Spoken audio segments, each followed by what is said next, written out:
Well, it gives me a completely different perception of what's happening in the world than I would have if I weren't a nurse. The spirit consciousness I've been dealing with consciously since I was 2 years old.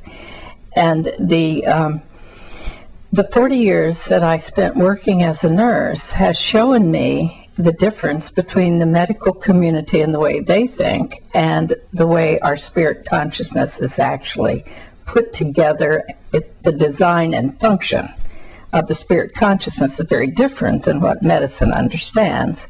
So medicine is always treating us from an external concept, and the spirit consciousness is our internal design and function. So when we are looking at everything externally, we basically cannot understand why we get sick. But if we look at it internally, it's perfectly clear.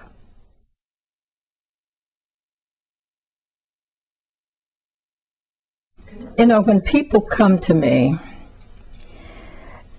they're desperate. They have gone through maybe the medical system for 20, 30 years.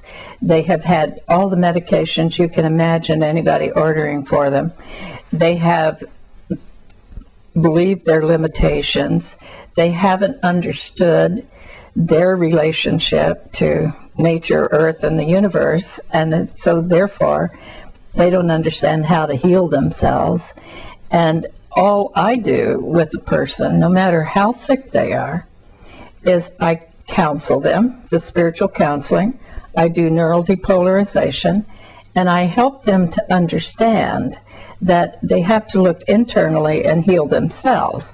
I do not heal anyone. They heal themselves by the changes they make within themselves. So our mind and the way we think is the essence of our behavior.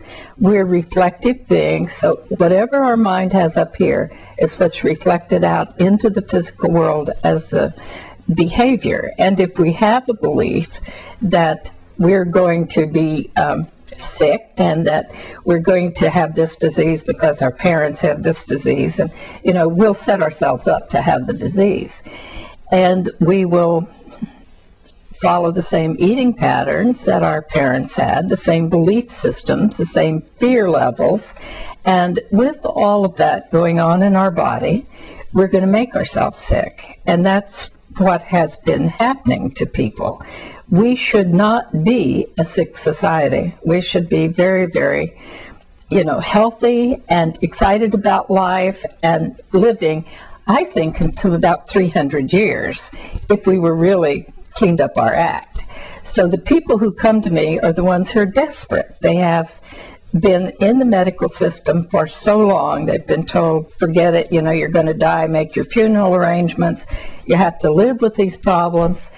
And so when somebody is desperate and they are saying, I don't want to live with these problems, I know there's something else that I can do.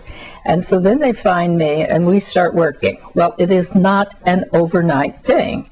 I mean, people come to me and they've been, let's say, maybe they're at 74, 75 years old. They've been abusing their body, they've been abusing their mind, they've been abusing their emotional self ever since they were born.